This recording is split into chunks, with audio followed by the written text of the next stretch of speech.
Breaking news Telangana రాష్ట్రంలో municipal ఎన్నికల వేడి మొదలైంది. ముఖ్యంగా ఇటు బీఆర్ఎస్ కాంగ్రెస్ నడుమ జనసేన పార్టీ బీజేపీ పార్టీ చాలా హోరీహోరాగా పోటీ పడనున్నాయి. ముఖ్యంగా దీనికి సంబంధించి పవన్ కళ్యాణ్ గారు అధికారికంగా ప్రకటన విడుదల చేశారు. తెలంగాణ మున్సిపల్ ఎన్నికల్లో భాగంగా ఆయన తిరిగి ప్రచారం చేయనున్నట్లు చెప్పారు.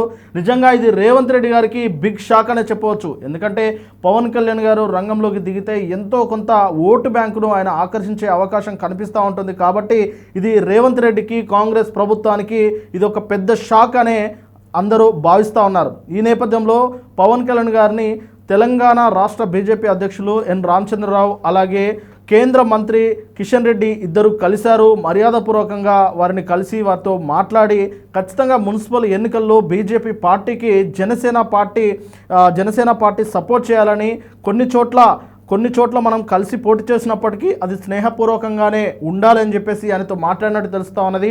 ఈ మేరకు పవన్ కళ్యాణ్ సైతం క్లియర్గా అధికారికంగా ప్రకటన విడుదల చేశారు.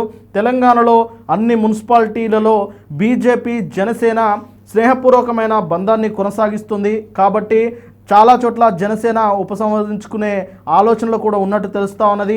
ఈ మేరకు బీజేపీ తరపున పవన్ కళ్యాణ్ గారు ప్రచారం చేయనున్నారు అనేది చాలా స్పష్టంగా అర్థమైపోతూ ఉన్నది. ఇక అన్ని మున్సిపాలిటీలలో బీజేపీ తరపున అలాగే జనసేన తరపున పవన్ కళ్యాణ్ గారు అభ్యర్థించనున్నారు ఓటర్లను. తమ పార్టీలకు తమ బంధానికి ఓటు వేయాలని చెప్పేసి ఆయన అయితే ఈ ప్రచారంలో పాల్గొననున్నారు. ఈ నెల 7, 8 తేదీల్లో కొన్ని మున్సిపాలిటీలలో ఏదైతే ప్రధానమైన మున్సిపాలిటీలు ఉన్నాయో ఆ మున్సిపాలిటీలలో కార్పొరేషన్లలో ఆయన పర్యటన ఉండనుంది.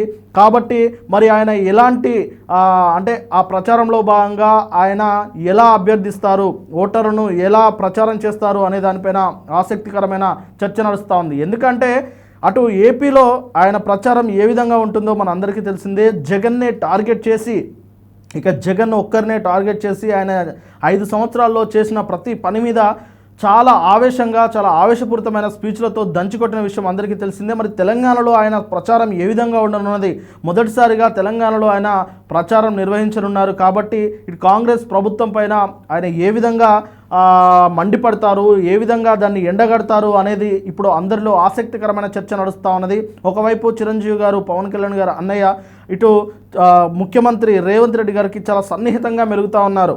ఇలాంటి తరుణంలో పవన్ కళ్యాణ్ గారు రేవంత్ రెడ్డి గారిని ఏ విధంగా దూషించగలరు, ఏ విధంగా ఎండగట్టగలరు, ప్రభుత్వాన్ని ఏ విధంగా ఎండగట్టగలరు అనేది ఇప్పుడు ఆసక్తికరంగా మారింది. చూడాలి. మరి బీజేపీకి అయితే ఎంతో కొంత అర్బన్ ఏరియాల్లో కొంత పాపులారిటీ ఉన్నప్పటికీ కాంగ్రెస్ చాలా దూకుడుగా వ్యవహరిస్తుందన్న వార్తలు మనం చూస్తూ ఉన్నాము.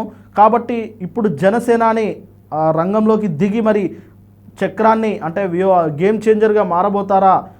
గేమ్ చేంజర్గా మారితే కనుక ఖచ్చితంగా తెలంగాణలో జనసేన పార్టీ ఇక బోనీ కొట్టినట్టు అవుతుంది. తెలంగాణలో జనసేన పార్టీ కూడా క్షేత్రస్థాయిలో బలపడే అవకాశం ఉంటుంది. మరి చూడాలి పవన్ కళ్యాణ్ గారు ఏ విధంగా ప్రసంగిస్తారు, ఏ విధంగా ప్రచారం చేస్తారు, ఇటు ప్రభుత్వాన్ని రేవంత్ రెడ్డి గారిని ఎలా టార్గెట్ చేస్తారు అనేది ఆసక్తికరంగా మారింది.